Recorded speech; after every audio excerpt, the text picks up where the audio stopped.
Inilatag na ng Second Congressional Commission on Education o EDCOM-2 ang mga kinakailangang reforma para mapabuti pa ang sektor ng edukasyon ng bansa at matugunan ang mga hamon dito, kabilang na ang learning gap.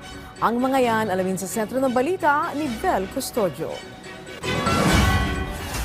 Isinumite na ng Second Congressional Commission on Education o EDCOM-2 ang final report na pinamagatang Turning Point, a decade of necessary reforms sa sesyon sa Kamara kahapon. Layo ng EDCOM-2 final report na ilatag ang pangmatagalang roadmap para sa pagpapatibay ng foundational learning, kalidad ng pagtuturo at education to employment pathways.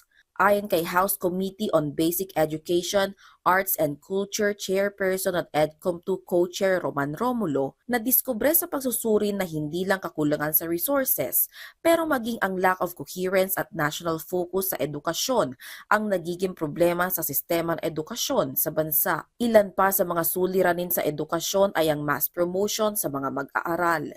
It has evolved into a systematic culture in which learners are knowingly allowed to proceed to higher grade levels despite the absence of mastery of required competencies and clear indicators of unpreparedness. Ani Romulo, hindi ito pagkukulang ng mga guro, kundi sa congested na curriculum na kailangan matutuhan ng mga mag-aaral sa loob ng maikling panahon. Batay sa pagsusuri, ang mga mag-aaral na may initial grade na 60 ay bibigyan ng transmuted grade na 75 na passing rate. Sabi rin sa amin ng isang guro, ayaw naming ipasa dahil minsan alam naming ang bata hindi talaga handa.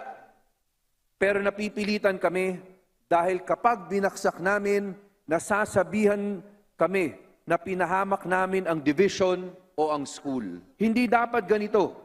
Dapat sinisigurado natin na ang bata ay natututo bago pumasa.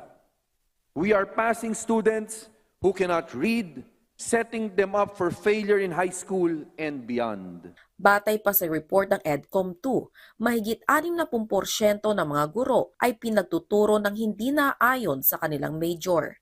Nakakitaan din ng kakulangan sa programs ng tertiary education sa ilang mga probinsya sa bansa, kabilang ang nutrisyon, early childhood care, at functional literacy.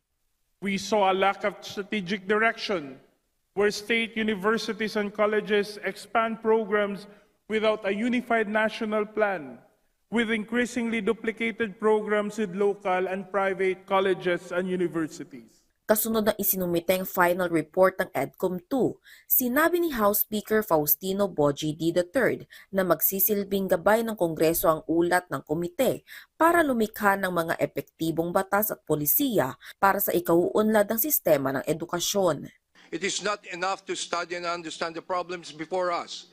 What is more critical is that we act on the recommendations of the EDCOM-2.